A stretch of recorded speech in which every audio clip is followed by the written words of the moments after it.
नमस्कार, मैं हूं आपके साथ अश्मिता सिंह राजपूत। आप सभी का बहुत बहुत स्वागत करती हूं अपने पॉडकास्ट द अश्मिता में। आज हमारे साथ एक ऐसे शख्सियत मौजूद हैं जो कि काफ़ी ज़्यादा पॉपुलर हैं, लोगों ने उनको बहुत पसंद किया हुआ है और वो हमारे स्पेशल गेस्ट हैं। मैं यहाँ बात कर रही हूँ डॉक्टर आशीष गौतम जी की, जो कि दिव्य सेवा प्रेम मिशन के संस्थापक हैं, फाउंडर हैं और आज हम उनसे अलग अलग विषयों पर बात करने वाले हैं। आपका बहुत बहुत स्वागत है। प्रणाम अस्मिता जी, और आपके पॉडकास्ट चैनल को मैं शुभकामनाएं देता हूं, धन्यवाद देता हूं और बुलाने के लिए आभार भी व्यक्त करता हूं आपके प्रति।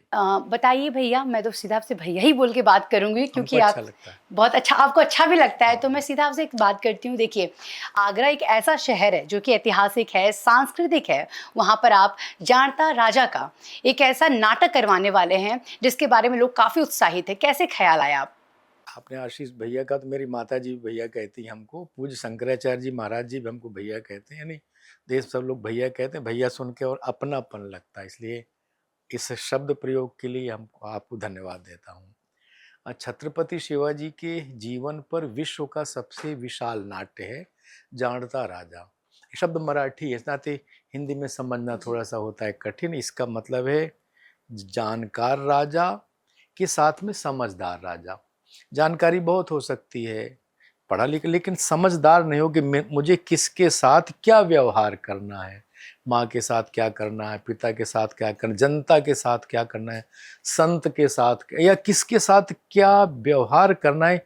ये अगर समझदारी विकसित नहीं हुई तो ऐसे व्यक्ति का कोई मतलब नहीं। शिक्षित हो सकता है लेकिन व्यक्ति को जानकार समझदार राजा के रूप में।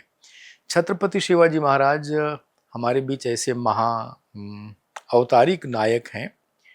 क्योंकि हम लोगों ने 2 साल पहले एक नाट्य लखनऊ में कराया और जनेश्वर मिश्र पार्क में कराया। 1 लाख से ज़्यादा लोगों ने देखा, सराहा। उस समय पूज्य योगी आदित्यनाथ जी, हमारे जो माननीय मुख्यमंत्री, उन्होंने कहा कि देखो, इसका संबंध आगरा से है शिवाजी का, इसलिए आगरा में जरूर करना चाहिए। तो फिर सर्च किया कि आगरा से क्या संबंध शिवाजी का। तो मिर्जा राजा जयसिंह जो माने औरंगजेब के पक्ष से शिवाजी महाराज को युद्ध में ललकारने गए थे और बड़ी शक्ति 1.5 लाख सैनिक लेकर गए। पुरंदर का किला है, तो पुरंदर में एक संधि हुई है शिवाजी महाराज के साथ। उस संधि के कारण से शिवाजी महाराज उसी के पुत्र जो राम सिंह के साथ में आगरा औरंगजेब से मिलने आते हैं 9 मई 1666 को। 12 मई 1666 को औरंगजेब के सामने पेश होते हैं। जो संधि हुई थी, संधि के जैसे नहीं, संधि तोड़ देना, धोखा देना, छल करना औरंगजेब के चरित्र में था, रक्त में था। अपने भाई के साथ, पिता के साथ, ये सबके साथ ये करना, छल किया और उनको धोखे से गिरफ्तार कर लिया 12 मई 1666 को। शिवाजी महाराज को मिर्जा राजा जयसिंह की कोठी है मंडिया, वो कोठी मीना बाजार के पास, वहाँ रखा। लगभग 100 दिन रहे हैं वो।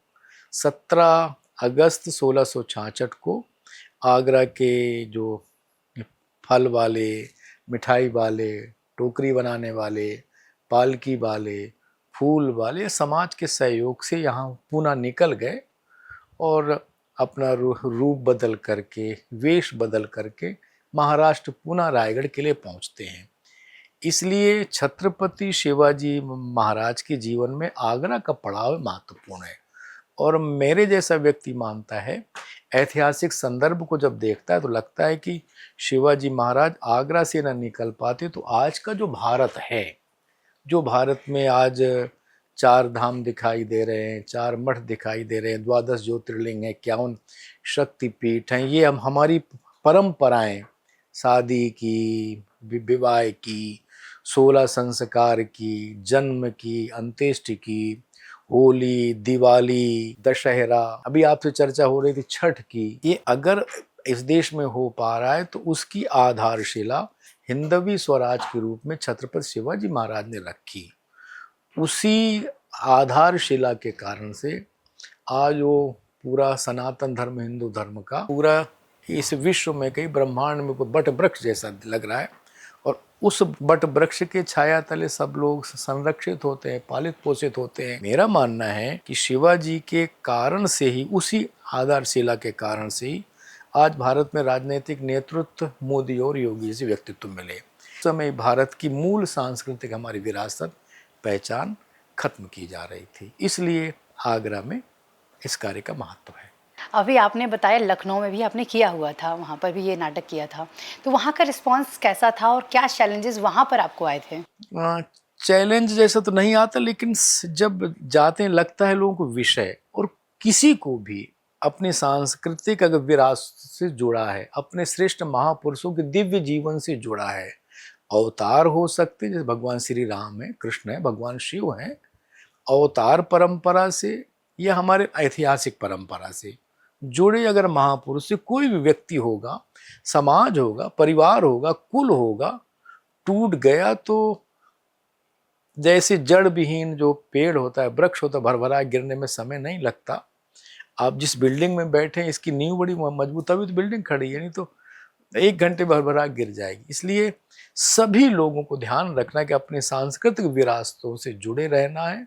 जो समाज, जो राष्ट्र, जो व्यक्ति, जो परिवार, जो जाति, जो कुल अपने सांस्कृतिक विरासत से जुड़ी रहती है, तो जिसलिए मनुष्य का जन्म हुआ है, जिसलिए हम सब ने शरीर धारण किया है, उस उद्देश्य को सांस्कृतिक विरासत के आधार पर हम लोग छू सकते हैं, पा सकते हैं, अपने जीवन के सभी प्रकार के सुख, साधन, शांति, समृद्धि के साथ में जीते हुए। इस विषय को ही आपने क्यों चुना? आप कोई और विषय भी चुन सकते थे। अभी दिव्य प्रेम सेवा मिशन का आपने नाम लिया, हम लोग सेवा कार्य करते हैं। हरिद्वार में 97 स्वामी विवेकानंद जन्म जयंती से प्रारंभ किया।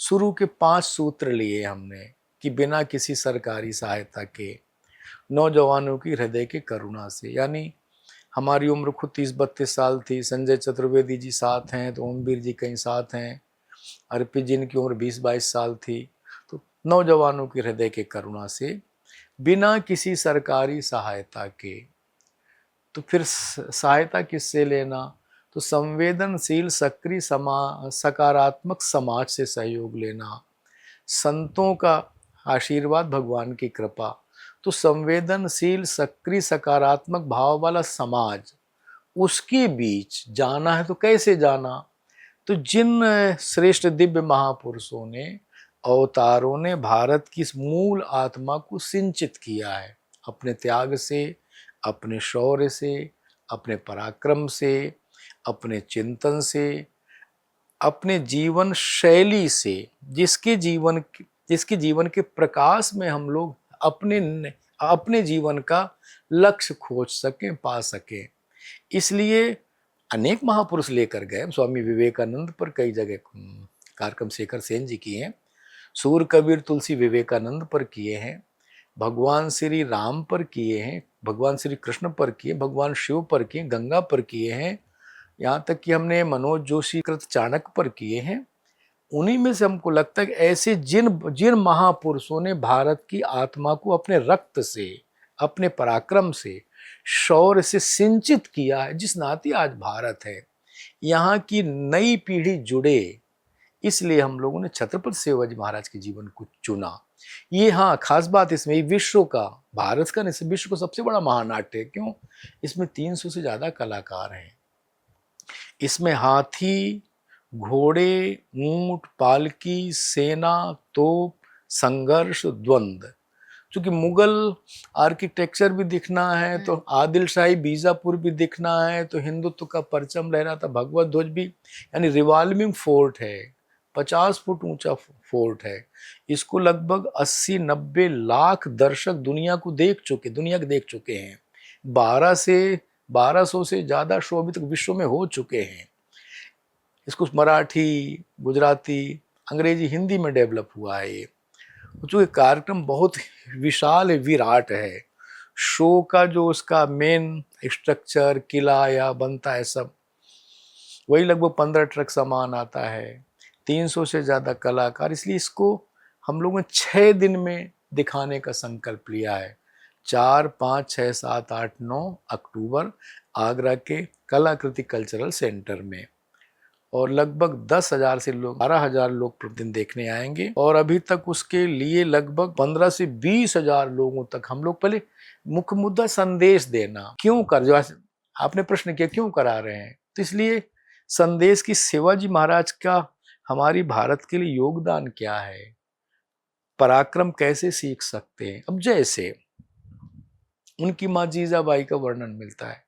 जीजाबाई भारत की अवस्था को देखती हैं, उस समय मंदिर तोड़े जा रहे हैं, आपके सामने है, अयोध्या का राम मंदिर हो चाहे आपका ये काशी का, ऐसे सैकड़ों मंदिर, गोमांस गो रक्त शिव मंदिरों में चढ़ाया जा रहा है। मेरी बहनें जो शीलवान है, पवित्र की प्रतिमूर्ति हैं, उनको छेड़ा जा रहा है। किसान के खेतों में आग लगाई जा रही है, व्यापारी को लूट रहे हैं। यानी जो भी यहाँ की सांस्कृतिक विरासत है, आस्था के केंद्र, उसको खत्म करो, नष्ट करो।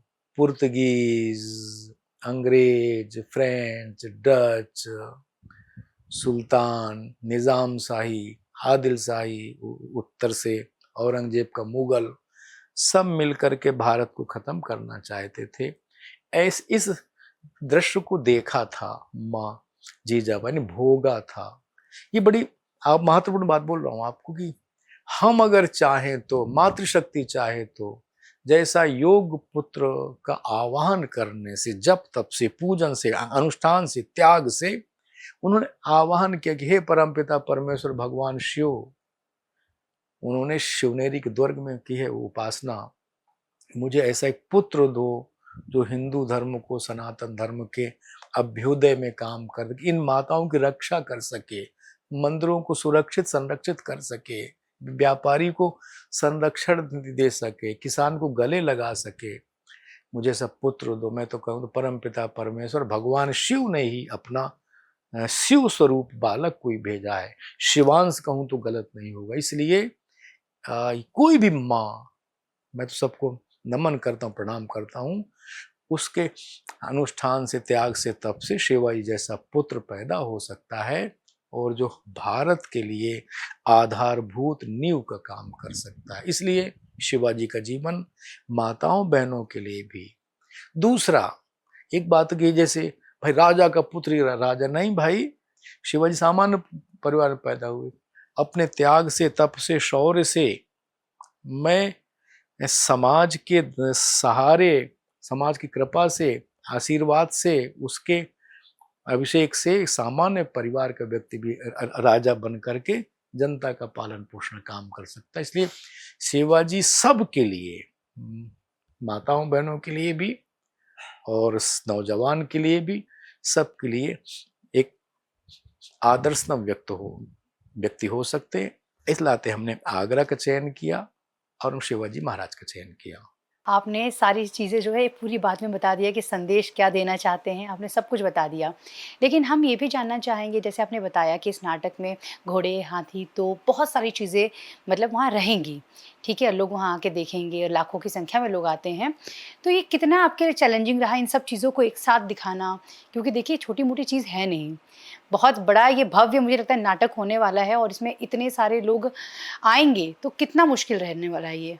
हमारा रहता है कि देखिए कोई भी कल्पनाएं आती, सबके मन में कल्पनाएं आती, कल्पनाएं आती, सोते में सपने भी आते हैं, सुबह जगह भूल गए, कल्पना आए, कल्पना धीरे धीरे विचार का रूप लेती है।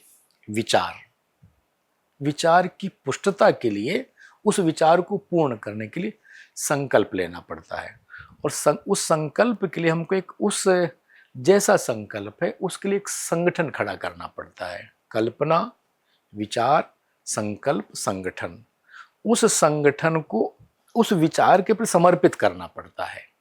तो हमने चारों आयाम से गुजरे हैं। कल्पना ही करना चाहिए, विचार बना, पुष्टता में संकल्प लिया, अब उस संकल्प के साथ में संगठन खड़ा करना। तो लगभग 2 महीने से ज़्यादा समय हो गया हम लोग वहीं हैं, हर क्षेत्र में जा रहे हैं, कई जिलों में जा रहे हैं, यूनिवर्सिटी, स्कूल, कॉलेज में जा रहे हैं, मार्केट में जा रहे हैं, समाज के हर वर्ग में, डॉक्टर्स हैं तो इंजीनियर्स हैं तो एडवोकेट्स हैं, स्टूडेंट्स हैं, सब जगह जा कर के अपनी बात रखना। उन्हीं में से हमारी बात बहुत लोग समझ रहे हैं और मैं तो देख रहा हूँ कई कॉलेज के लड़के लड़कियाँ खुद झोला टांग के काम करने के लिए निकल गए।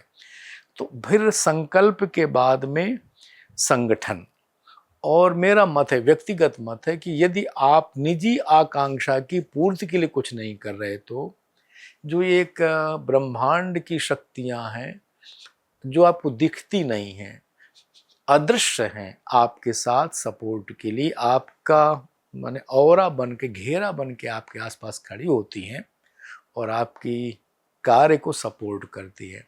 आपने महाभारत रामायण सीरियल देखा होगा कि जब दुष्ट सत्ता या भगवान श्री राम या लौह कुश पर तीर चलाते उनके आसपास एक विशेष औरा प्रकट हो जाता है और वो दुष्ट शक्तियों का बाण या अस्त्र वापस चला जाता है। मेरा मत यही है, शुभ संकल्प लेके काम कर रहे हैं तो परमपिता परमेश्वर सहित उनके द्वारा भेजे गए समस्त इस ब्रह्मांड की जो पॉजिटिव शक्तियां हैं, सकारात्मक शक्तियां आप काम में सहयोग करती हैं और हमको लगता है ऐसा कर रही हैं। इसलिए सैकड़ों लोग काम कर रहे हैं, रात दिन काम कर रहे हैं और निश्चित तौर पर जो 4 अक्टूबर को फलित होगा, भारत के पूर्व राष्ट्रपति माननीय रामनाथ कोविंद जी उद्घाटन के लिए आ रहे हैं। शंकराचार्य जी अभी 27 को आ रहे हैं, भैया जी जोशी जी संघ के पूर्व सरकारवाह जी आ रहे हैं, डॉक्टर कृष्ण गोपाल जी पहुंच रहे हैं। ऐसे देश भर की सूचनाएं, संत, शंकराचार्य, आचार्य, बड़े बड़े प्रशासनिक लोग, पॉलिटिकल लोग, समाज के अच्छे लोग, हम नहीं कर सकते, हम तो संकल्प लिए हैं। उस संकल्प की पूर्ति के लिए अगर व्यक्ति निजी स्वार्थ के लिए यदि नहीं है तो पद, प्रतिष्ठा, परिवार, पुरस्कार, पैसा, पहचान, पहुंच, प्रॉपर्टी, इसके लिए यदि नहीं कर रहे तो निश्चित तौर पर ब्रह्मांड की सारी शक्तियां आपके साथ हैं, जो आपको दिखेंगी नहीं लेकिन लग रहा है कि आसपास कोई है सपोर्ट। मुझे तो यही लग रहा है। इसलिए संकल्प तो है 60,000 लोग, लेकिन पता नहीं, मेरा मत है कि 60 से बहुत ज्यादा लोग देखेंगे। चारों तरफ से योग समर्पण। हम लोगों ने अभी कल ही नवरात्रि प्रारंभ हुआ है, भगवान शिव की आराधना के लिए वहां पर ज्योतिर्लिंग स्थापित कर दिया।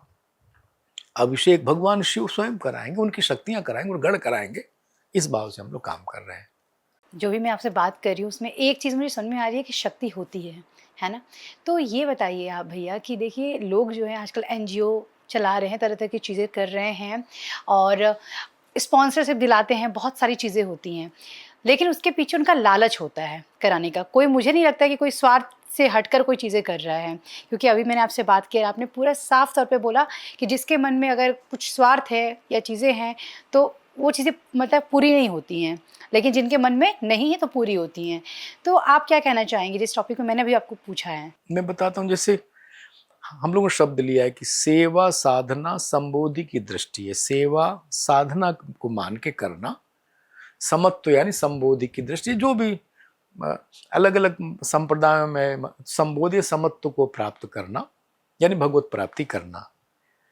शिव ज्ञान से जीव सेवा का संकल्प, समग्र जीव सृष्टि शिव का स्वरूप है, इसलिए इस जीव सृष्टि की सेवा का संकल्प करना। शिव अवतरण का भाव, शिवत्व हम में अवतरित हो। एक बात कहूंगा तो आपको बात समझ में आएगी कि स्वामी विवेकानंद को एक कुमारी नोबेल नाम की लड़की इंग्लैंड से पत्र लिखते, स्वामी जी मैं आपके पास में दीक्षा के लिए, आध्यात्मिक दीक्षा के लिए आना चाहती हूँ। कहा कि ठीक है। उन पत्र लिखा कि तुम अंग्रेजों की भारत के प्रति जो कुटिल और कुत्सित दृष्टि है वो मुझे कष्ट पहुंचाती है। किसी अन्य दृष्टि से मत आना, यहाँ की सेवा के लिए आओ, स्त्री शिक्षा के लिए आओ, कुपोषण पे काम करने के लिए आओ, चिकित्सा के लिए आओ, तो तुम्हारी स्वीकृति है, तुम आ सकते हो। अन्य किसी भाव से मत आना। आती है, स्वामी जी दीक्षा देते हैं। दीक्षा के समय एक नाम दिया है निवेदिता, आपने सुना ही होगा, भगनी निवेदिता नाम दिया है। दीक्षा के समय एक वाक्य प्रयोग किया, सबके लिए बड़ा कीमती। उन्होंने कहा देखो बेटा, जिस गौतम बुद्ध ने परम बुद्धत्व को यानी सत्य को प्राप्त करने के लिए लोक कल्याणार्थ यानी सेवार्थ 500 जन्म लिए हैं, 1-2 नहीं, 10-5 नहीं, 500 जन्म लिए। तुम उस जीवन यात्रा को आज से अभी से शुरू करो। यानी जो भी हम लोग लोक कल्याणार्थ काम करते उसका हेतु चाहिए हो क्या? परम पिता परमेश्वर की प्राप्ति। थोड़ा पैसा, पद, पुरस्कार हो, नाम, यश, कीर्ति, पहुंच, पहचान, फोटो, अखबार, मीडिया, सोशल, नहीं भाई, ये तो सब स्वाभाविक मिलेगा। उसके पीछे मत दौड़ो तुम। ये काम काम के लिए, तो इसलिए लोक कल्याणार्थ 500 जन्म लेने के बाद बुद्धत्व प्राप्त होता है। तुम आज से, अभी से, इसी समय से इस जीवन यात्रा को प्रारंभ करो और उठो जागो, जब तक लक्ष्य न मिले तब तक, यानी उत्तिष्ठत जागृत प्राप्य वरानि बोधत। तो इसलिए मेरा मत है ये कि आप काम करिए, सेवार्थ करिए, आपको प्रेम तो मिलेगा ही, सम्मान, सब कुछ। तो उसके पीछे क्यों दौड़ रहे हो तुम?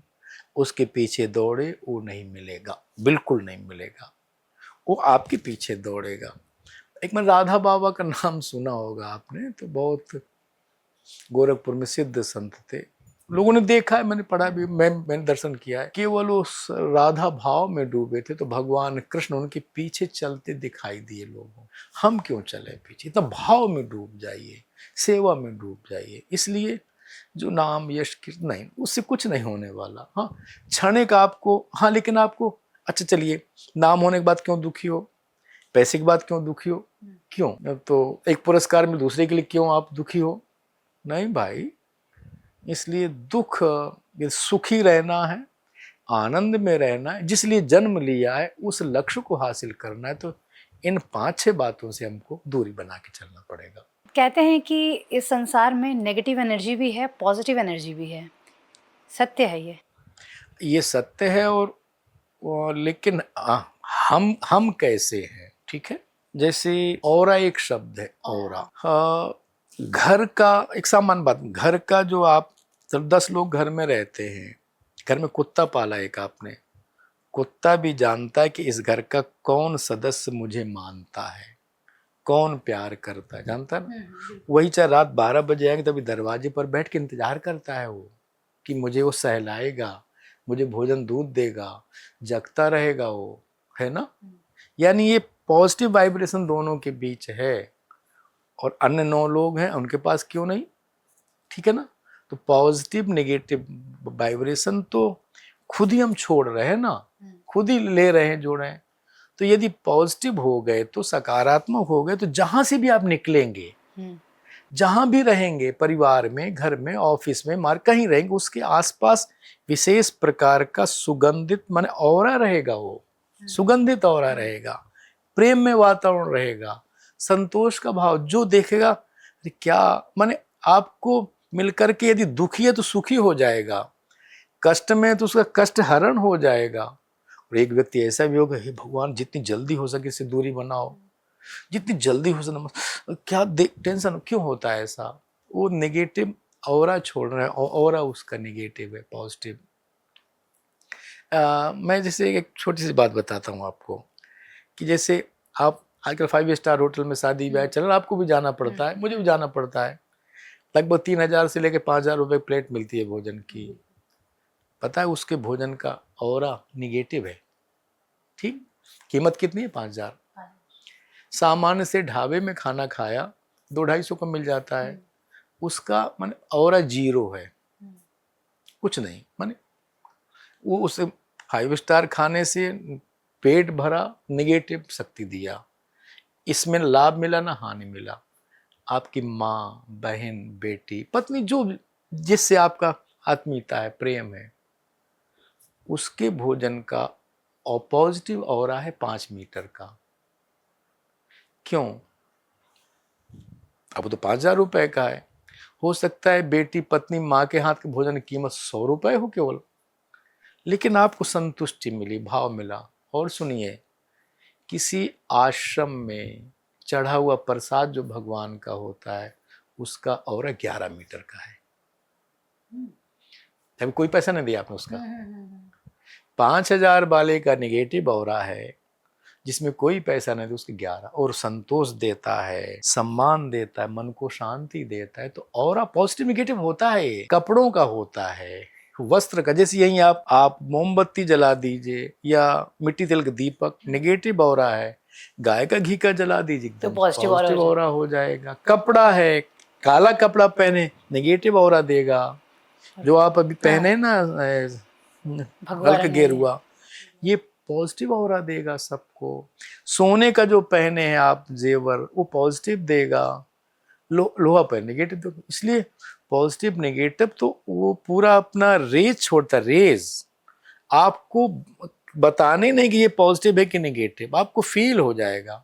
एक मुझे संत मिलते हैं हिमालय में, वो कहते हैं भैया कि मुझे 3 किलोमीटर दूर से पता लग जाता है कि इस क्षेत्र में कौन सी पॉजिटिव नेगेटिव कौन सा आदमी घूम रहा है, पता चला कौन सा। और मैं तो प्रत्यक्ष अनुभवी हूँ, संयोग से जब भी जाता हूँ मैं उधर माउतर बाबा जी गुफा तरफ हिमालय में, मेरा कोई फोन नंबर नहीं रहता मेरा उनका। पिछले साल में 3 बार में वो, मतलब 10 दिन रुकता हूँ लगभग, अचानक दोपहर में खटखटाएंगे मेरी कुंडी, कैसे हमको पता लग जाता है कि आप आ गए हो। सही बात बता रहा हूँ। तो पॉजिटिव नेगेटिव और तो आपको कुछ नहीं बताना। देखिए हवा में दुर्गंध है कि सुगंध बतानी पड़ेगी क्या? भाई चंदन के से आई है कि नाली से आई है, बताना नहीं पड़ेगा आपको, लगेगा पॉजिटिव। लगता है व्यक्ति किस दृष्टि से देख रहा है, किस भाव से मिला है, क्या चाहे, सब पता लगता है। बोलो ना बोलो अलग बात है, संकोच में प्रोटोकॉल। व्यक्ति कैसा है आपको सब पता लगता है। तो इसलिए भले ही चुप रहे।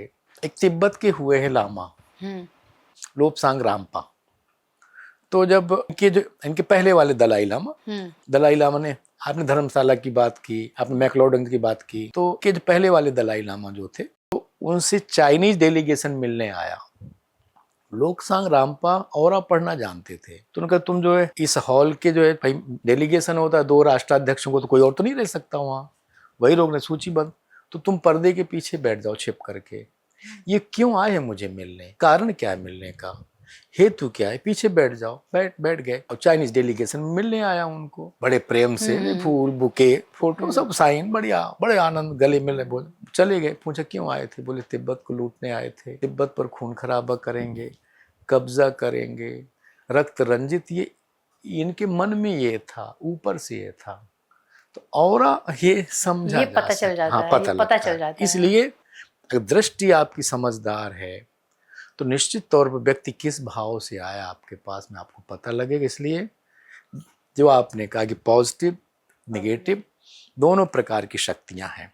एक शब्द सजातीयता और विजातीयता का, जैसे आप किस फंक्शन में जाते होंगे, स्वाभाविक है, देखिए जो मातृशक्ति है, बहनें एक साथ कहीं भली परिचय एक साथ हो जाएंगी, पुरुष वर्ग एक साथ, बच्चे कोई परिचय नहीं एक साथ खेलने लगेंगे। फिर उसमें देखेंगे कि जो पॉलिटिशियन अलग खड़े हो गए 4, प्रशासनिक अधिकारी अलग खड़े हो गए, पत्रकार अलग खड़े हो गए, बिजनेसमैन। क्यों हुआ ये? विजातीयता सचेतन गुण है।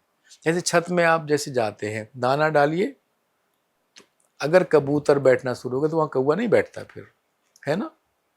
तो स्वाभाविक होता है। जिसलिए पॉजिटिव अगर आपका ऑरा है तो आपके पास पॉजिटिव लोग आना शुरू कर देंगे, आपके व्यक्तित्व के आसपास पॉजिटिव वाइब्रेशन आ जाएगा।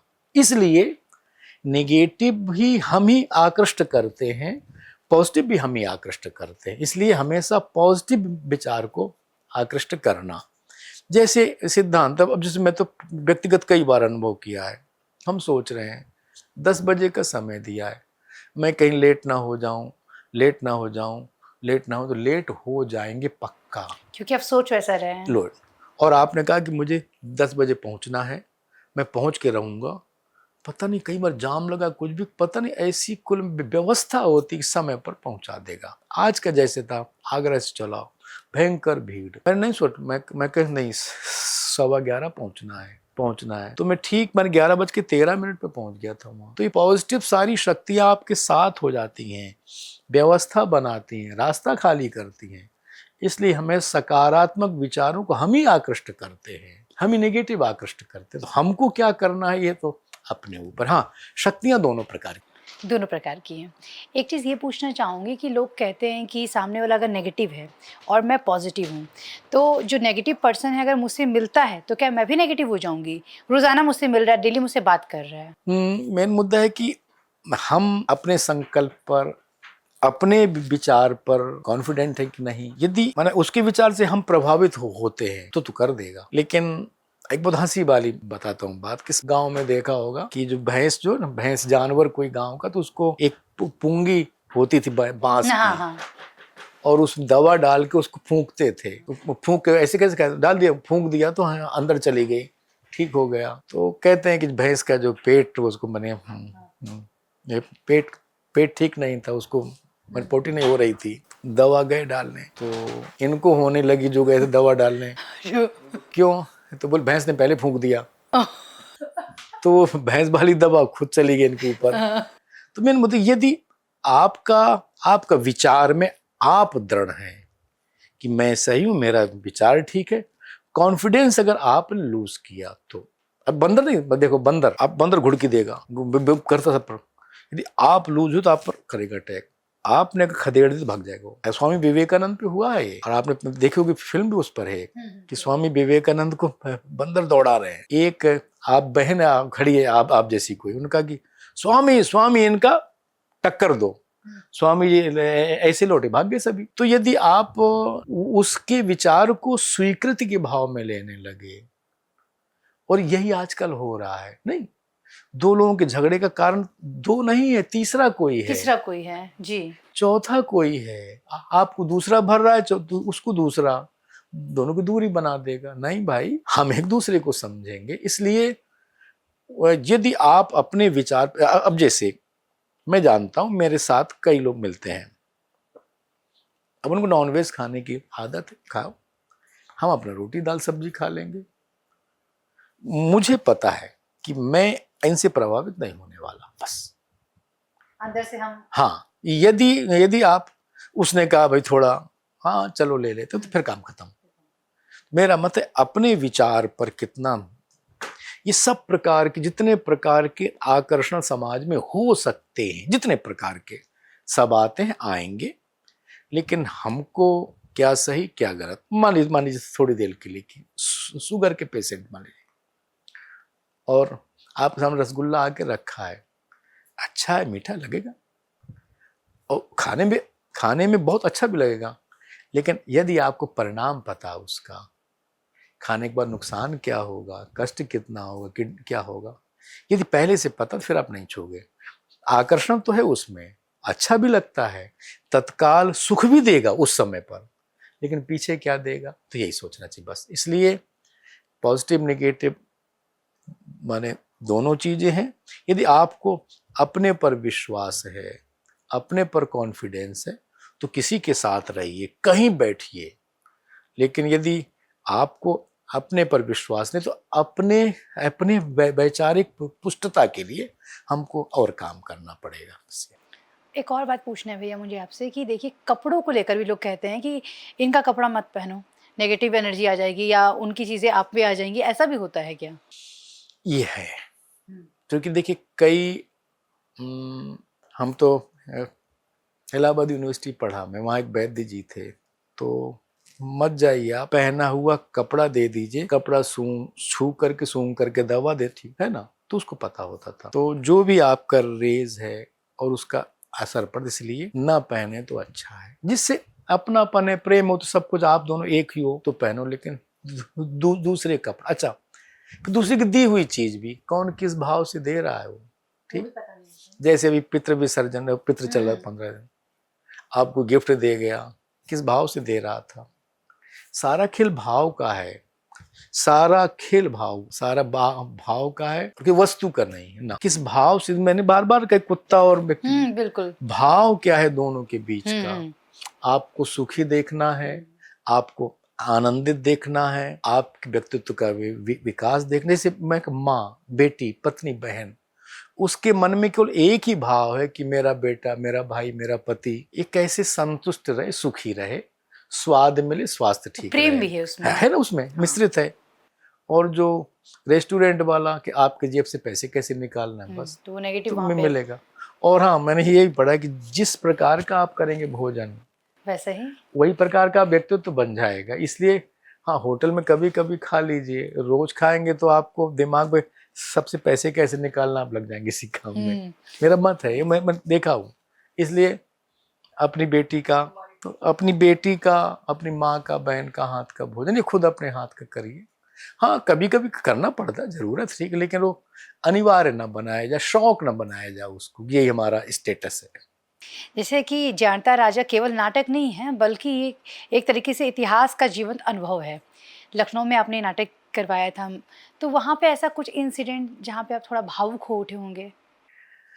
देखिए, भावनाएं तो खूब आती हैं भाई, जब जैसे हमारे यूपी के मुख्यमंत्री जी योगी जी स्वयं प्रमोशन में आए, ठीक है, कार्यक्रम के उद्घाटन में आए, और उस समय अचानक ठंडक पड़ गई। मुझे था कि मुख्यमंत्री हैं, 15-20 मिनट तो चले जाएंगे।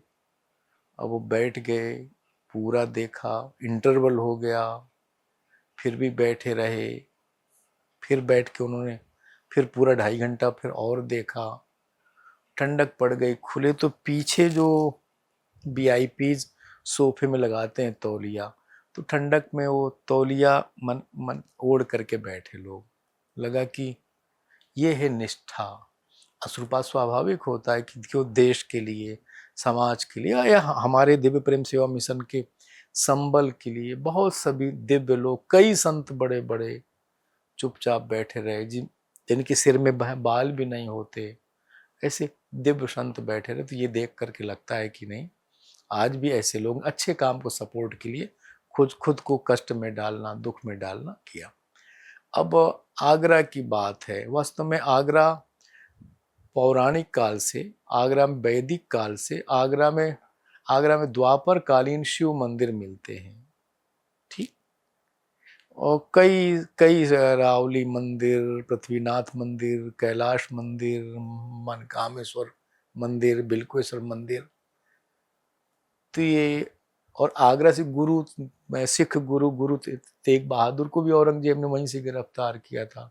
बाद में पता है सिर कैसे कलम किया, मती दास को कैसे रुई लपेट के आग लगाया, कैसे एक उनके शिष्य को जलते तेल में डाला। तो ये भी आगरा से ही तो हुआ था। तो इसलिए आगरा कोई मुगल की बाबर, हुमायूं, अकबर, जहांगीर, शाहजहां, औरंगजेब नहीं, भगवान शिव की भूमि है, यमुना का किनारा है, अग्रवन है वो ब्रज क्षेत्र। इसलिए हम अपने सभी मन उद्बोधन में ये एक थोड़ी देर के लिए, जैसे चंद्रमा में अभी चंद्र ग्रहण, सूर्य ग्रहण आता है, ठीक है, थोड़ा मुगल काल का ग्रहण मानता हूँ, से हमारा जो सनातन धर्म के मूल स्थानों में आगरा है और छत्रपति शिवाजी महाराज से जुड़ा है, इसलिए जानबूझ करके आगरा में करना। और ये समाज को दृष्टि देना कि भूल ना जाओ तुम लोग, अकबर, बीरबल, हुमायूं, ठीक है, वो ठीक है, लेकिन ये भूमि भगवान शिव की है, यमुना की भूमि, बटेश्वर मंदिर पास है, हर गली, हर पुराने, हजारों साल पुराने शिव मंदिर हैं, अभिषेक जहाँ होता है, पूजन होता है। तो इसलिए भगवान शिव की भूमि मान करके हम लोग आगरा में शिवान से शिवाजी महाराज, ये आगरा के लोग जाने, भूल ना जाएं। कई वहाँ होते हैं, सो अच्छी बात है, चले, क्योंकि जो बड़ी मात्रा में विदेशी टूरिस्ट आता है। और योगी जी की गवर्नमेंट ने और केंद्र सरकार ने, महाराष्ट्र सरकार ने तय किया है कि कोठी में, मीना बाजार के पास जिस कोठी में रहे शिवाजी, उसको भव्य दिव्य स्मारक बनाएंगे। दुनिया का टूरिस्ट जो है आगरा किला, ताजमहल देखे, अच्छी बात है, उससे कोई ऑब्जेक्शन, लेकिन छत्रपति शिवाजी महाराज की भूमि है ये, इसको भी देखें, इसलिए भव्य स्मारक की तैयारी चल रही है वहाँ पर। क्योंकि बहुत कम लोगों को ये चीज़ पता है। लोग जो भी जाते हैं ताजमहल देखने जाते हैं, वहाँ आसपास के जो किला है वो देखने चले जाते हैं। तो ये चीज़ लोगों को बहुत कम पता है। जैसे कि आप वहाँ पे ये नाटक करवा रहे हैं, तो वहाँ के लोगों की प्रतिक्रिया कैसी आ रही है? कैसा वो सोच रहे हैं? ये अच्छी बात है, बहुत लोगों को नहीं तब पता। हम लोग जब बात कर रहे हैं, 10 लोग हों, चाहे 500, चाहे 1000, उनके बीच संवाद करते हैं, सबको अच्छा लग रहा है कि अरे आप तो कौन सा ले आए विषय, ये तो नया लग रहा है, लेकिन पुराना है, नया लग रहा है। हमको सब तरफ पॉजिटिव सूचनाएं सब तरफ आ रही है, बहुत पॉजिटिव एनर्जी से लबालब। स्कूल, कॉलेज, यूनिवर्सिटी, प्रोफेसर, सब लोग मिल रहे हैं, खूब आनंद आ रहा है उस कार्यक्रम में।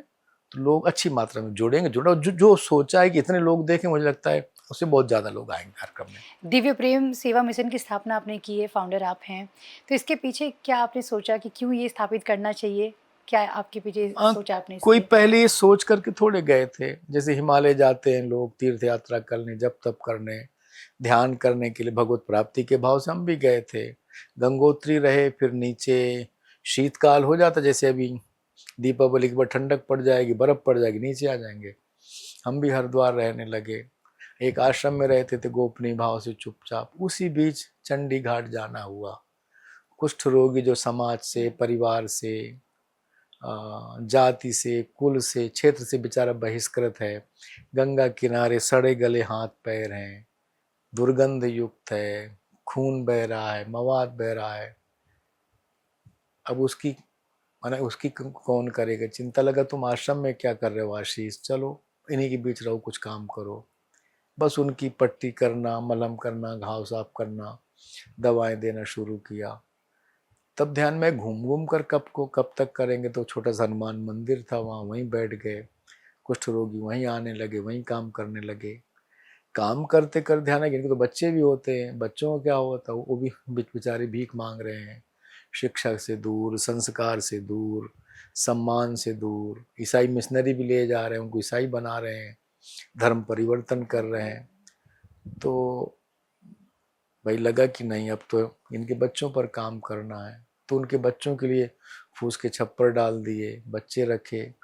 आज 29 वर्ष की सेवा यात्रा में school, college, paramedical college, nursing college, कई प्रकार के हॉस्पिटल, अन्य क्षेत्र, स्किल डेवलपमेंट, वृक्षारोपण, पर्यावरण, इस सब के साथ में संस्कार की बात, कि देश का, समाज हमारा ऐसे दिव्य महापुरुषों के जीवन को जाने, माने, जुड़े, पहचाने, इस और संवेदनशील समाज हमारे साथ जुड़े। इसलिए इस प्रकार के पात्रों को लेकर जाना, देश में भी विदेश में भी ऐसे जोड़ करके धीरे धीरे भव्य जो है उसका इमारत खड़ी हो रही है। और देखो, बिना संवेदनशील समाज के जुड़े एनजीओ तो हो सकते हो आप, जितनी मात्रा में समाज के समर्थन की आधारशिला हमारे पास होगी, आधारशिला, उतनी दूर तक हमारी फाउंडेशन। जैसे हम मिस्र की पिरामिड देखते हैं, आधारशिला तब ऊपर दिखता है उसका मंदिर। तो ये जो है संवेदनशील समाज की संवेदना, समर्थन, उसका भाव ही हमारी आधारशिला। इसलिए आधारशिला के लिए हम लोग कई कई प्रकार के वैचारिक कार्यक्रम करते हैं। जैसे कुंभ होता है, सेवा तो करते हैं, 10 लाख लोगों को भोजन कराया, आवास कई हजार को दिया, गद्दा, रजाई, कंबल सब दिया, भोजनालय चलाया, चिकित्सालय चलाया, और चलो श्री राम कथा, भागवत कथा, दिव्य कई प्रकार के अनुष्ठान। लेकिन उसके साथ में राष्ट्रीय मुद्दों पर, स्त्री विमर्श पर, नौजवानों के मुद्दे पर, वन नेशन वन इलेक्शन पर, कई राष्ट्रवादी मुद्दों पर ऐसे कई व्याख्यान कराते। इसको जरूरी विषय मानता हूँ। जब तक वैचारिक मजबूती नहीं होगी, जो कहा ना, यदि बिल्डिंग का आधारशिला नहीं तो भरभरा गिर जाएगी, पेड़ की जड़ नहीं गिर जाएगी। इसलिए संगठन गिरने में समय नहीं लगता, इसलिए वैचारिक पुष्टि होना चाहिए। इसलिए हम लोग ऐसे काम। जब आपने संगठन बनाया उस समय भी तो कुछ चुनौतियां आई होंगी। अब देखिए, स्वामी विवेकानंद के 3 सूत्र हैं। किसी भी काम को करने के लिए 3 सोपान, 3 माने स्टेप से गुजरना पड़ता है। पहला, जो भी काम करें, संगठन करें, उसके लिए आपके उस काम के प्रति संवेदना जगे, पीड़ा जगे, दुख जगे, यहाँ तक कि अश्रुपात होने लगे, कैसा दुख है, पीड़ा है। और रोज हो रहा, दिन भर करते हैं लोग वही, चर्चा होती है, परिचर्चा, दुखी है, पीड़ा है, कष्ट है। आपने उस पीड़ा के लिए, दुख हरण के लिए, समाज के सुख के लिए उपाय कोई सोचा क्या? जैसे मान लीजिए कहीं गए हम, तो सोचा कि यार यहाँ तो मान कैसा सूखा पड़ा है, बंजर है, हरियाली नहीं, चलो पेड़ लगाएंगे। अच्छी बात सोचा, दुख हुआ, लेकिन आपने पेड़ लगाने के बारे में क्या सोचा? तो यानी कुछ उपाय सोचा क्या? यहाँ के बच्चे पढ़ नहीं पा रहे, उन बच्चों शिक्षा के बारे में क्या सोचा? यानी कुछ आपने उपाय सोचा क्या? उपाय सोचा तो दूसरा सोपान। फिर आता है वो काम करते समय बहुत लोग दुश्मन बनेंगे, गाली देंगे, आलोचना करेंगे, निंदा करेंगे, धंधा बना लिया है, आर्थिक चारित्रिक दोनों प्रकार के आरोप लगा सकते हैं। जिनके लिए काम करने गए हो आप, वही आपको आरोपित लांछित कर सकते हैं। ये हुआ तीसरा सोपान। तीसरे सोपान के समय जब आया तो आपको 12 साल तक काम करना है। आपकी स्त्री हैं तो पति विरोधी हो सकता है, आप पुरुष हैं तो पत्नी विरोधी हो सकती है, पागल है, बेवकूफ, जाने क्या क्या नहीं कहेंगे लोग, घर से निकाल भी सकते हैं, संपत्ति छीन सकते हैं, आलोचना कर सकते हैं, शब्द मिलता है, मित्र, पुत्र, कलत्र, स्त्री, पति सब छोड़ दे, तब भी आप संकल्प ले रहे हैं, नहीं ये ठीक कर रहा हूं मैं। 12 साल लगता है समय। 12 साल के बाद पूरी व्यवस्था आपकी परीक्षा लेती है। परीक्षा में यदि पास होते हैं तो फिर आपके सामने सुगमता आती है। स्वामी विवेकानंद का और है कि पहले निंदा करेंगे, नहीं पहले उपहास करेंगे, ये क्या करेगा, फिर निंदा करेंगे, फिर स्वीकृति है।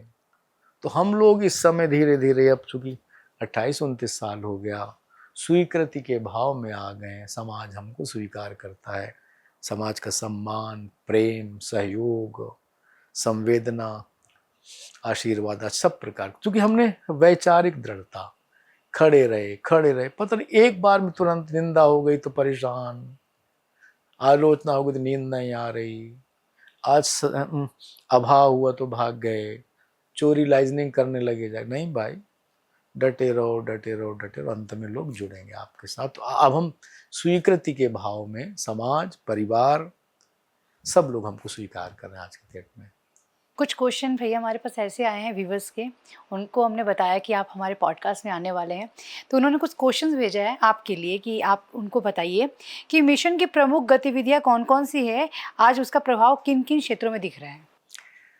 मैंने पूरी बात लगभग की है कि ये काम कुष्ठ रोगियों की सेवा से प्रारंभ होता है, क्योंकि उनके लिए चिकित्सा का काम, पट्टी करना, उन मलहम करना, दर्द निवारक दवाएं देना, इम्यूनिटी बूस्टर दवाएं देना, या अन्य प्रकार की चिकित्सा। कुष्ठ रोगी चूंकि अन्य अस्पताल में जाएगा तो कोई दवा नहीं देगा, भगा देगा, कोड़ी है तो मेरे यहाँ अन्य लोग नहीं आएंगे, इसलिए उनकी योग्य चिकित्सा जो हमसे हो सकती है, डॉक्टर बैठते हैं, सपोर्टिंग स्टाफ बैठता है, 150 से 200 के आसपास रोज आते हैं पेशेंट।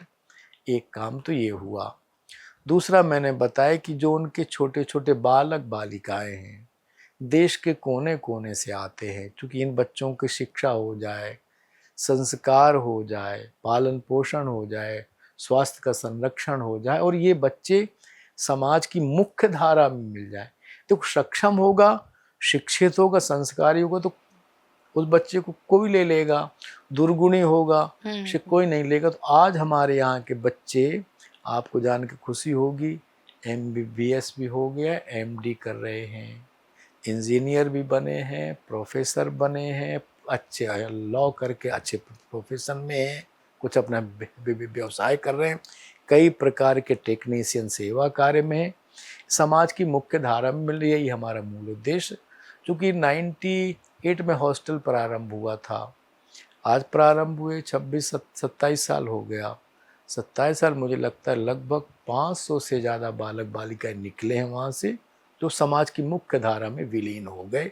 यही हमारी मूल जो पहचान है कि जैसे एक शब्द नहीं मिलता, पाप से घृणा करो, पापी से नहीं, है ना, लेकिन कुष्ठ रोग से भी घृणा करो, कुष्ठ रोगी से क्यों भाई, इसलिए उसके बच्चे से क्यों को। इसलिए आज हमारे बच्चे सक्षम, समर्थ हैं, सुंदर हैं, सौष्ठव है, क्षमता, इसलिए समाज की मुख्य धारा में मिल गए। आज लगभग 4 प्रकार के छात्रावास चलते हैं। फिर ये हमारे बच्चे बालक बालिकाएं हिमालय में चलने वाले जो तीर्थ यात्रियों के सेवार्थ हॉस्पिटल चल रहे, उनमें जाएं, सेवा दें, ऐसा हम लोग एग्रीमेंट कराते हैं। तो ऐसे नर्सिंग कॉलेज में ही पैरामेडिक 600 बालक बालिकाएं, कुष्ठ रोगियों के बालक बालिकाओं की संख्या 300 के आसपास है। उन सब का भोजन, आवास, कंप्लीट जो भी शिक्षा तक है, पालन पोषण की व्यवस्था निःशुल्क रूप से होती है। एक ऐसा काम है महत्वपूर्ण कि जैसे मेरा मत है तीर्थ स्थान पर भोजन, आवास और ज्ञान 3 चीज नहीं बिकना चाहिए ना। कोई तीर्थ यात्री आए तो भोजन, हाँ होटल वाला होटल चलाए, रेस्टोरेंट चलाए, उसका मन, हाँ। होटल वाला रूम बेचता है चलेगा, लेकिन तीर्थ यात्रा सुविधा, इसलिए हम लोगों ने बिना किसी, कोई भी आए हमारे यहाँ पर भोजन कर सकता है। सैकड़ों लोग रोज भोजन करते हैं। हम पर जो सात्विक भाव का है, संवेदनशील भाव को रुकने का कोई हमारे यहाँ कोई धन नहीं लगता। स्किल डेवलपमेंट के कई प्रकार के काम, व्यक्ति अगर शिक्षित है, शिक्षा का समझदारी हाथ में होना है तो काम मिलेगा। कई दसियों प्रकार के स्किल डेवलपमेंट काम, यानी लड़कियों के लिए ब्यूटी पार्लर से लेकर के कई प्रकार की शिक्षाएं जो भी हो सकती हैं, सबको मिलती हैं। पर्यावरण के बारे में 1 लाख से ज़्यादा वृक्ष लगाए हम लोगों ने। ऐसे गंगा जी के संरक्षण के लिए हिमालय से लेकर गंगोत्री, इसलिए गंगोत्री तक यात्राएं की, समाज को जागृत किया और वैचारिक पुष्टि के लिए विभिन्न महापुरुषों को बुला करके, विभिन्न माने एक्सपर्ट को बुला करके, चिंतक दार्शनिक को बुला, संतों को बुला करके समाज का प्रबोधन करना कि हमको कैसे जीना, हमारा नागरिक हमारा परिवार का कर्तव्य क्या है, परिवार का प्रबोधन क्या है, राष्ट्र के प्रति भूमिका क्या हमारी हो। ऐसे कई प्रकार वैचारिक प्रश्नों को लेकर के जाते हैं। और जैसे फिर वो सूर, कबीर, तुलसी, विवेकानंद, शिवाजी, चाणक्य, माने दुर्गा, हनुमान जी, राम जी, कृष्ण जी, ऐसे अवतारों की भूमिका लेकर जाना, ऐसे पूरे जन जागरण करना, देश में करना और विदेश में करना, यूनिवर्सिटी कैंपस करना, कॉलेज में जाना। और इस पूरे काम के लिए संगठनात्मक तंत्र खड़ा करना पड़ता है। तो इसलिए हम मातृशक्ति ग्रुप बनाया, युवा शक्ति ग्रुप बनाया, जिले के अनुसार, अंचल के अनुसार संगठन खड़ा किया। उसी के सहायता से, उन्हीं के सहयोग से हम लोग इस काम को करते हैं। यानी काम 29 साल में 29 से ज़्यादा सेवा कार्य, सेवा प्रकल्प, सेवा गतिविधियाँ बिना किसी सरकारी सहायता के संवेदनशील समाज के सहयोग से चलाते हैं हम लोग। आपने भोजन की बात की कि हाँ, जहाँ पे तीर्थ स्थल है वहाँ पे भोजन को लेकर आप बता रहे थे कि ये बिकना नहीं चाहिए इस तरीके से। तो ये बताइए कि जब भंडारा होता है तो कहते हैं कि भंडारा का जो खाना है वो पैसा देकर ही लेना चाहिए, क्या ये सत्य है? फ्री में नहीं खाना चाहिए? एक सोच लीजिए, यदि आपकी क्षमता है तो जब वो सेल करना अनिवार्यता हो गई ना, और स्वेच्छा से कुछ भी करिए आप, स्वेच्छा दूसरा हो गया। लेकिन सेल करना कि आपको 500 रुपए थाली का देना ही पड़ेगा, नहीं तो आपको धक्का देके निकाल देगा, दोनों में फर्क हो गया ना। तो स्वेच्छा आप चाहे 1 रुपए दो, चाहे मना 1 करोड़, कौन मना करता है ना। और जो शुल्क लगाना, भाई जैसे कोई यहाँ रुका है और 1 घंटा का चार्ज एक्स्ट्रा, ये जो होता है आज हमारे हॉस्पिटल्स में नहीं होता क्या? तो देख वही बस ये नहीं होना चाहिए। ऐसे आप कुछ भी करिए, तो ये स्वेच्छा या कुछ भी करिए, श्रद्धा से कुछ। अच्छा देखो, मैं तो खुद अपनी बात मानता हूँ, गंगोत्री जैसे गए साधना के लिए, मेरे पास कहाँ पैसा था, तो किसी भंडारे में खा लिया, मैं कहाँ से पैसा दूंगा। अब जैसे नोएडा में कहने का पैसा दे खाना पड़ेगा हमको ना, यही अंतर है। मेरा मत स्वेच्छा अगर है साधक के लिए, तीर्थ यात्री के लिए, जैसे आपको हिमालय खूब यात्रा करते, पहले करते थे लोग पैदल। 1934 तक तो केवल आपका श्रीनगर तक मार्ग था, गंगोत्री वाला केवल आप ऋषिकेश का तक था, वहां से पैदल जाते थे, चट्टियां होती थी, तो वहाँ दाल चावल या आटा आपको मिल गया, लकड़ी मिल गई, और तवा और बर्तन बना के खा लिए, चले गए।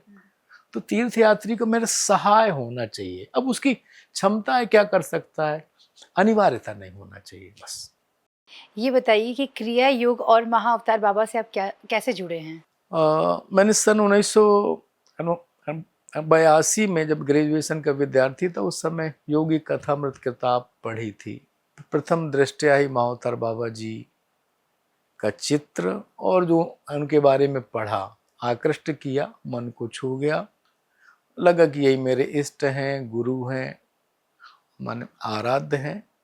साधना करना, ध्यान करना, जप तप करना करेंगे, लेकिन हमको योग क्रिया योग का गुरु चाहिए। उसी की खोज में भटके, कई संतों से मिले। लगा कि नहीं, हम थोड़े गुरु खोज सकते हैं, गुरु तो हम ही खोज पाएगा, हमारी पात्रता वो जाने। 2001 के कुंभ में एक संत आए, मिले, प्रामाणिक सिद्ध। चूंकि लाहिड़ी महाशय के 3 प्रमुख शिष्य थे। महावतार बाबा के लाहिड़ी महाशय जी हुए, लाहिड़ी महाशय के युक्तेश्वर गिरी जी हुए, उनके शिष्य भूपेन्द्रनाथ सान्याल हुए, पंचानन भट्टाचार्य हुए। पंचानन भट्टाचार्य जी के शिष्य थे, तो उनसे दीक्षा लेकर के बढ़ गए आगे। आज भी मेरी मानता है कि विश्व में अनेक प्रकार की पद्धति, साधना पद्धतियां हैं, अच्छी है, सबके सरल हैं, सहज हैं, प्रामाणिक हैं। और ऋषि, हमारे भारत की ऋषि जो है परंपरा से आई हैं, उपनिषदों से आई हैं। उनमें से क्रिया योग एक विज्ञान है और वैज्ञानिक जो प्रविधि है, अच्छी पद्धति है, टेक्निक है।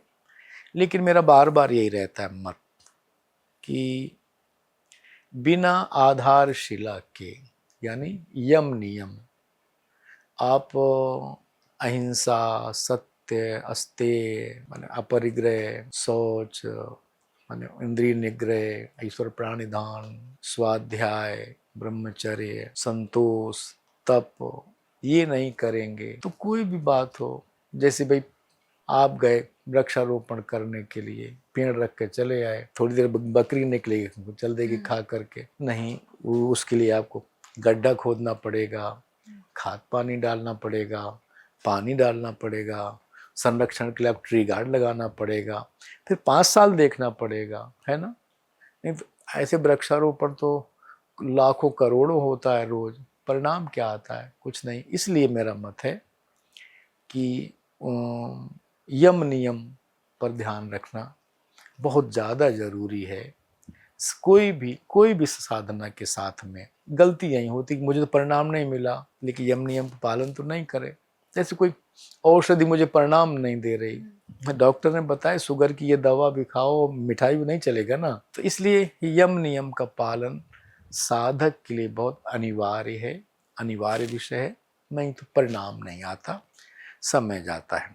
एक बात और कहूँगा, ये सत्य घटना है और पूरा प्रामाणिक बात है कि मैंने एक स्थान पर 10 फुट खोदा, पानी नहीं मिला, फिर वहां खोदा है आपने 100 जगह 10-10 फुट खोदा, 1000 फुट खोद डाला, मेहनत बहुत लगी, आपको श्रम लगा, सामर्थ्य लगा, पैसा लगा, समय लगा, परिणाम नहीं मिला। वहीं 20 फुट खोद दे तो पानी मिल जाता एक ही जगह पर।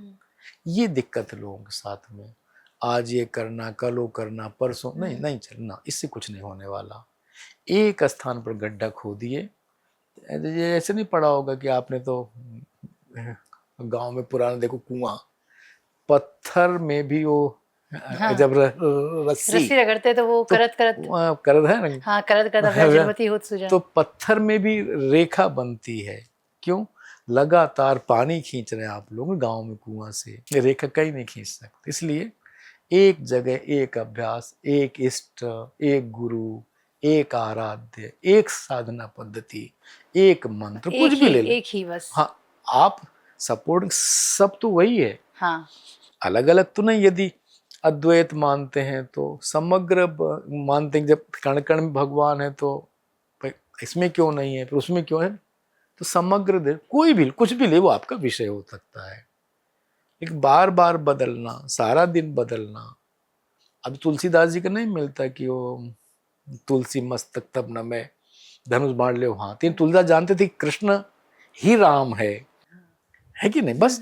तो राम भी वही, कृष्ण वही, तो क्यों ज्यादा सब जगह भटकना, सब वही है। तो इसलिए कुछ भी मान लो, चलते रहो, चलते रहो, चलते रहो, चलते रहो, आपको पहुंच जाएंगे मंजिल तक। अब जैसे एक कदम उधर गए, एक कदम वहां, एक कदम, तो चारों तो घूम तो रहे हैं, शक्ति भी लग रही, सामर्थ्य लग रहा है, पसीना आ रहा है, लेकिन परिणाम क्यों नहीं आ रहा? जो कई जगह भटक रहे थे। ये व्यक्ति को कुछ भी अपना समझ करके साथ में। अच्छा, वो कोई सलाह भी नहीं दे सकते ना। आप बंद कमरे में चले जाइए 7 दिन के लिए, आप अपना फोन बंद कर दीजिए, फिर सोचना प्रारंभ करिए मेरे लिए क्या है, और ठीक उत्तर खुद मिले। कोई आपको उत्तर नहीं दे सकता ना, खुद उत्तर मिलेगा, खुद जवाब मिलेगा, फिर चल दीजिए उस पर।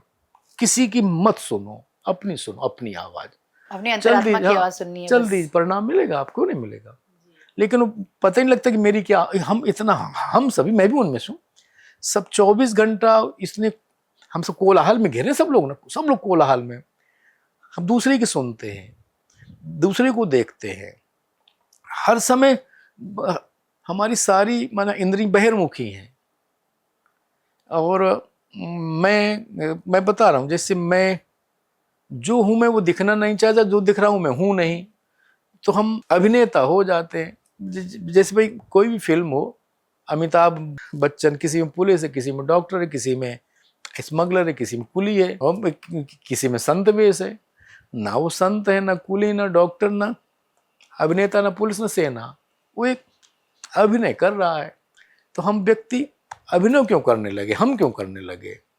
वो अपने प्रोफेशन उस व्यक्ति का करने दीजिए उनको, हम क्यों करने लगे? इसलिए अभिनय करने वाला व्यक्ति जो होता है समाज के सामने, परिवार के सामने, अब मूल गुण खो देता, मूल। और देखिए एक बात और कहूँ, जरूरी बात कहता हूँ आपको कि हर व्यक्ति के, हर व्यक्ति में एक अपनी एक विशेषज्ञता होती है, एक्सपर्टीज। जैसे मान लीजिए कि आपकी विशेषता है कि आपने किसी को घर बुलाया, छुट्टी ले ली, हम इनको भोजन कराएंगे, 4-5 प्रकार की सब्जियां, व्यंजन, कई प्रकार के पकवान, बिजली चली गई थी फिर भी पसीना, 10,000 रुपये भी कर गया खर्चा आपने, मैंने औसत जनाया आपके यहाँ, पूरी फैमिली को आपने खाना भोजन कराया, आपने तो गिफ्ट भी दिया कुछ, उसको शॉल वगैरह दे दिया, चले गए। आप उनके घर गए, आप नमस्ते किया, आपको चाय पिला के टरका दिया, आपको लगा कि हमने तो इनके लिए दिन बर्बाद किया, पैसा कितना कितना कुछ वेस्ट। लेकिन ये तो अब हमारे यहाँ भी कोई आएगा तो हम यही करेंगे। नहीं, ये आपकी विशेषज्ञता है, आपका गुण है, आपकी एक्सपर्टीज है कि किसी को प्रेम से भोजन कराना, कष्ट, ये वो उसकी विशेषज्ञता। वो अच्छा डॉक्टर हो सकता है, अच्छा फिलोसफर हो सकता है, अच्छा प्रोफेसर हो सकता है, अच्छा अच्छा वक्तृत्व कला का धनी हो सकता है, या एक बने कुछ हो सकता है। लेकिन हमने उसकी विशेषज्ञता नहीं सीखी, अपनी छोड़ दी, अपनी छोड़ दी। हाँ बिल्कुल, है ना। वो उसका गुण धर्म है। जैसे भाई हाँ, किसी के जन्मदिन में याद करना, विश करना मेरा गुण है, और मेरे जन्मदिन पे उसने नहीं किया, अच्छा हम भी नहीं करेंगे। आपने अपना छोड़ दिया, अपना गुण आपने छोड़ दिया, है ना, ये उसका आजकल ले लोगों की लिया, चीजें हैं। उसका ले लिया आपने, अपना छोड़ दिया। नहीं भाई, ये मेरा गुण धर्म है, मेरी विशेषज्ञता है, मेरी एक्सपर्टीज है। मैं किसी के चक्कर में अपनी क्यों छोड़ दूं? ऑफिस में वो तो 11 बजे आता, 12:30 बजे, मैं क्यों 10 बजे जाऊं? ये आपकी विशेषज्ञता थी, वो उसने छोड़ दिया, तो उसकी विशेषज्ञता हमने ले ली, उसका मैंने अवगुण हमने ले लिया, अपना छोड़ दिया। मेरा मत है किसी की विशेषज्ञता से सीखने का काम करें, अपना छोड़िए मत। जो हमारे पास है तो एक का दो, दो का हो गया चार, नहीं तो हम अपनी छोड़ करके अंत में फिर निगेटिव पॉजिटिव, हाँ वही वाली बात हो अंत जाएगी। में हमारे आसपास नेगेटिव विचार का ऑरा हो जाएगा, उसी में घूमते रह जाएंगे। इस गुफा से जुड़े, जिस गुफा की हम बात कर रहे थे यहाँ पे, उससे जुड़े कुछ चमत्कारिक पल हैं? चमत्कारिक बातों की तो कभी हम बात ही नहीं कर पाते, ना चमत्कार घटित होते हैं। हम तो सहज सरलता में, और चमत्कार का आध्यात्मिक जगत से कोई लेना देना नहीं है। नहीं है। चमत्कार एक कोई, मैं तो मिलता हूँ बहुत लोगों से, क्या हो ऐसे करेंगे, कुछ दिखा देंगे, या वो बहुत दुनिया में तो मेरा मत है एक चमत्कार एक बहुत सामान्य क्रिया है। एक शब्द मिलता है अष्ट सिद्धियां, 9 निधियां। तो स्वामी विवेकानंद जी के गुरु परमहंस रामकृष्ण परमहंस जी के पास में अष्ट सिद्धियां, 9 निधियां सब थी उनके पास में। और स्वामी विवेकानंद से कहा, बेटा मैं तुमको सभी सिद्धियां देना चाहता हूं, तुम ले लो इनको। जैसे नहीं बेटे को उतरा दे, ये संपत्ति, ये सब। तो उन्होंने कहा कि देखो बाबू जी, ये बताओ इसका भगवत प्राप्ति के आध्यात्मिक जीवन में क्या उपयोग है? बोले कुछ, कोई उपयोग नहीं। तो बोले बाबा, इन सिद्धियों को, चमत्कारों को तुम अब कूड़ेदान में डाल दे बस। मेरा मत है जो भी चमत्कार है, सिद्धियां हैं, उनका आध्यात्मिक जगत से कोई लेना देना नहीं है, ये आपको दूर और कर देंगे, इसलिए इनसे व्यक्ति को दूर रहना चाहिए। मेरा अपना व्यक्तिगत मत है, शेष तो सबको प्रणाम मेरा। कुछ हेल्दी टिप्स देना चाहेंगे? अब सारी बात में तो हेल्दी टिप आए कि हम शुभ सोचें, शुभ करें, और शुभ का ऑरा आपके व्यक्तित्व के आसपास रहे। माने हमको जैसे एसी में बैठे, कमरा खुलेगा, शीतल वायु बाहर जाएगी बस। तो मेरा मत है हम जहां से भी निकले, जैसे एक शब्द बादल, बादल जब देखो सामने आता है, ऊपर है, किसका खेत है, गरीब का, अमीर का, किस जाति का है, वो नहीं देखता, परसता। इसी प्रकार से कौन है, क्या लेना मुझे, हमारा व्यक्तित्व प्रेम में होना चाहिए। प्रेम में हमारे व्यक्तित्व से प्रेम की सेवा की किरण निकले, उससे कौन प्रभावित होता है, कौन सुखी होता है, मुझे क्या लेना। पंच तत्वों को लेकर? हाँ, इसका देखिए, हमारा आपका शरीर है ना, पंच तत्व है, क्षिति, जल, पावक, गगन, समीर। ये पूरा साइंस कहता है और हमारा शास्त्र कहता है। तो कोई भी चीज जिस घटक से निर्मित होती है, उसका रिपेयर, पूर्णता भी उसी तत्व से होगी, है ना। अब ये जैसी चीनी मिट्टी का कप रखा है, तो टूट जाएगा तो अब लोहे से नहीं बनाएंगे ना, नहीं। तो जो चीज जिस घटक से बना है, कपड़ा फटेगा तो सूत से सिलेंगे। तो जो चीज इस संसार में जिस चीज से बनी है, उसी से पूर्ति होगी। तो परमपिता परमेश्वर के कृपा से पंचभूत से बना शरीर, शरीर में कुछ भी कमियां होगी तो उसी से पूर्ति होगी। इसलिए सिद्धांत एक बनता है कि हम मिट्टी में कितनी देर रहे, नहीं रहे। हम खुले आसमान, शुद्ध वायु, ये वायु नहीं ना, जैसे जिसमें 19% से ज्यादा ऑक्सीजन का इंटेक हो, शुद्ध वायु में कितने देर रहे, नहीं रहे। स्पेस यानी आकाश, माने स्पेस वही क्रिएशन होता है। ये बिल्डिंग क्यों बनी, यहाँ खाली जगह थी ना, स्पेस माने शरीर में खाली कितनी देर रहा, सुबह खाया, शाम खाया, रात का, खाली नहीं रहा, स्पेस। जल में कितनी देर रहे हम, नहाना अलग बात है, पानी डाल चल दी ना, जल में कितनी रहे, मिट्टी में कितनी देर रहे, अग्नि यानी सूर्य के पास कितना देर रहे। तो जो भी घट, तो शरीर को कोई भी औषधि रिपेयर नहीं कर सकती। ये पंचभूत शरीर जिस चीज से बना है, उसी घटक से ठीक होगा ना। इसलिए हमको सिद्धांततः शरीर को ठीक रखना है, तो इन घटकों के पास नियमित कुछ ना कुछ समय देना ही पड़ेगा। जैसे मैंने किसी को पढ़ा है, मैं खोज के बताऊंगा नाम कभी, कि उनकी उम्र थी 37 साल, अंग का आज का डायग्नोज हो जाता है, उनके लीवर, किडनी, हार्ट की उम्र हो गई 45 साल, यानी 7 वर्ष ज्यादा बढ़ गई। तो कंप्लीट नेचर में चले गए, वो नेचुरल में चले गए। 3 साल रहे तो 37 से उम्र हो गई उनकी 40, लेकिन अंगों का जो नयापन हो गया 37 हो गया, जबकि 50 हो जाना चाहिए था। यानी नेचर के साथ में रहने से, उन मूल घटक के पास रहने से, उसके संसर्ग में रहने से, संपर्क में रहने से, अनुभव करने से शरीर अपने आप ठीक होते। पंचभूत का महत्व है, और कई मैं संतों को जानता हूं जिन्होंने पंचभूत को कंट्रोल किया है, कंट्रोलिंग पावर। तो इसलिए इसी नाते वो शरीर जैसे पंचभूत है, उन्होंने छोड़ दिया, चले गए, फिर वापस लौट आए। अब जैसे, अब बहुत गंभीर प्रश्न, बहुत अच्छा प्रश्न है ये, कि जैसे कई ऐसे मिलता हो संतों का वर्णन, आप पढ़ा होगा कि जैसे आदि गुरु शंकराचार्य जी भगवान केदारनाथ मंदिर तक दिखते हैं, परिक्रमा तक, अब उसके बाद कहाँ चले गए? यानी पंच तत्व वापस कर दिया। उनके पास क्षमता थी, हाँ। शुद्ध चैतन्य विद्यमान है। मीराबाई, मंदिर में जाने का वर्ण निकलने कहाँ मिलता है? चैतन्य महाप्रभु का मिलता है, कहाँ मिलता है? दक्षिण की अक्का महादेवी का शिवलिंग पर आती हैं, उसी में समाहित मिलती है।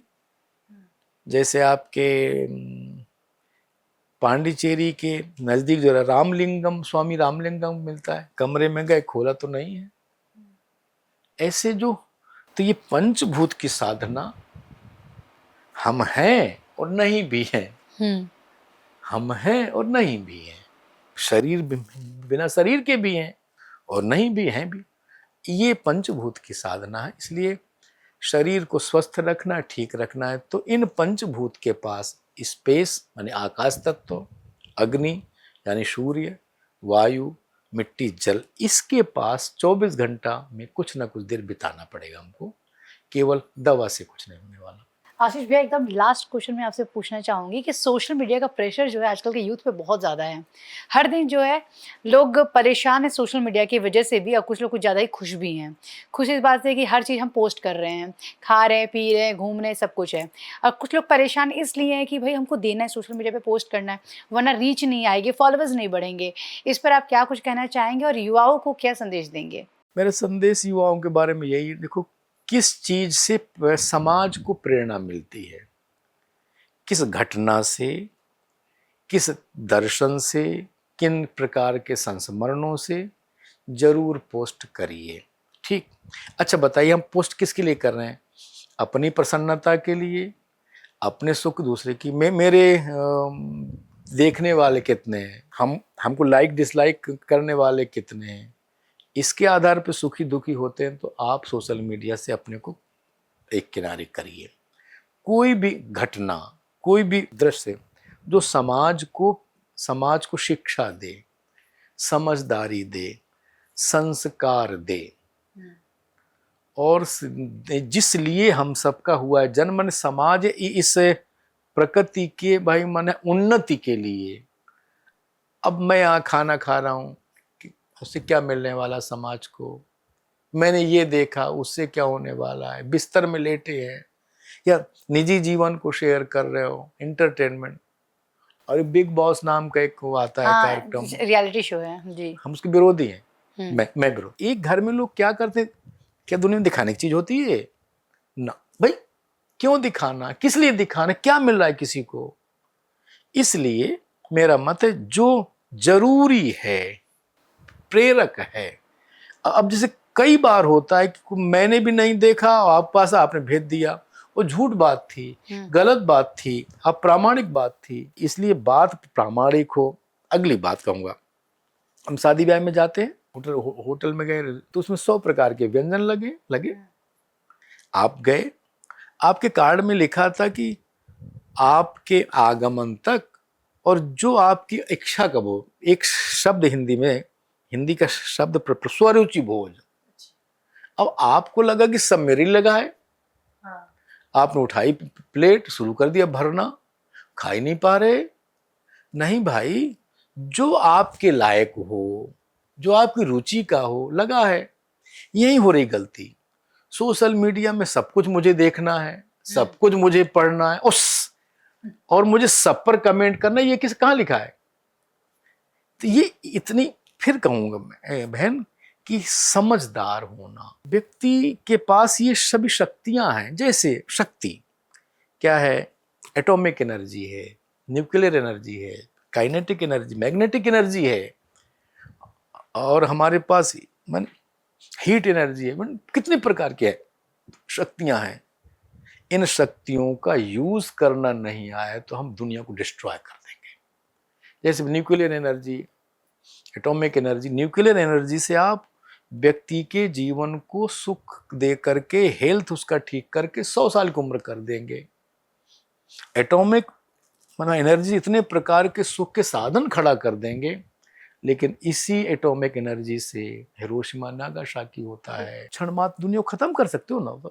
एनर्जी अच्छी बात है, बुरी नहीं होती।